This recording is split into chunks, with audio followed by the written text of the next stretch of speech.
এই মুহূর্তে বাংলাদেশের বাস্তবতায় বিএনপি ব্যতীত অন্য কোনো দলের হাতে রাষ্ট্র ক্ষমতা দিলে তারা দেশ পরিচালনা করতে পারবে না। বিএনপির সাথে যারা যুগপৎ আন্দোলন করেছে তারা আমরা একত্রে নির্বাচন করছি এবং বিএনপির ভারপ্রাপ্ত চেয়ারম্যান জনাব তারেক রহমানের ঘোষণা ছিল যে আমরা একসাথে আন্দোলন, একসাথে নির্বাচন এবং একসাথে জাতীয় সরকার।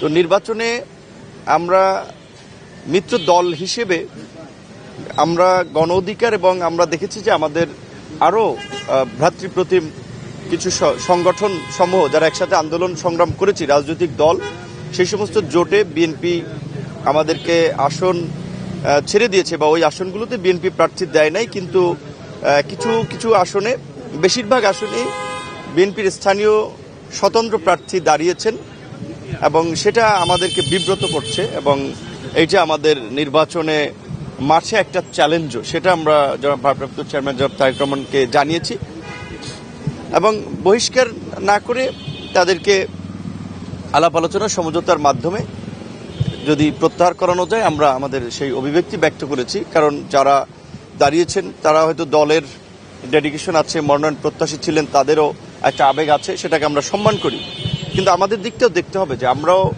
একটা প্রতিকূল সময়ে রাজনীতি করে আমাদের একটা অবস্থান সারা বাংলাদেশে ছোটখাটো হলেও তৈরি হয়েছে। তো দেশ জাতির বৃহত্তর স্বার্থে কিন্তু আমরা মাত্র বলা চলে অল্প কিছু আসনে আমরা আসন সমঝোতা করেছি। সেখানে যদি আবার বিএনপির প্রার্থী থাকে, এটা বিএনপির জন্য কিন্তু একটা ইমেজ সংকটের কারণ হয়ে দাঁড়ায় যে দলের শৃঙ্খলা বা নেতারা দলের কথা শুনছেন না। তো চেয়ারম্যান সাহেব আমাদেরকে আশ্বস্ত করেছেন যে বিশেষ করে আমাদের মিত্র সংগঠন সমূহের যেসব আসনে স্বতন্ত্র প্রার্থী আছে সেই সমস্ত প্রার্থীদেরকে ডেকে কথা বলবেন এবং তাদেরকে আমাদের সাথে কাজ করানোর নির্দেশনা দিবেন।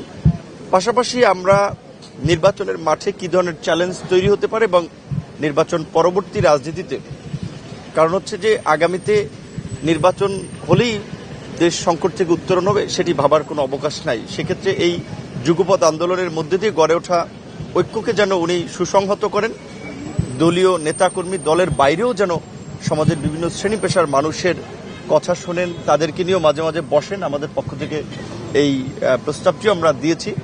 কারণ এটা ঠিক যে এই মুহূর্তে বাংলাদেশের বাস্তবতায় বিএনপি ব্যতীত অন্য কোনো দলের হাতে রাষ্ট্র ক্ষমতা দিলে তারা দেশ পরিচালনা করতে পারবে না, বাংলাদেশের অভ্যন্তরীণ চ্যালেঞ্জ এবং জিও পলিটিক্সের জায়গা থেকে।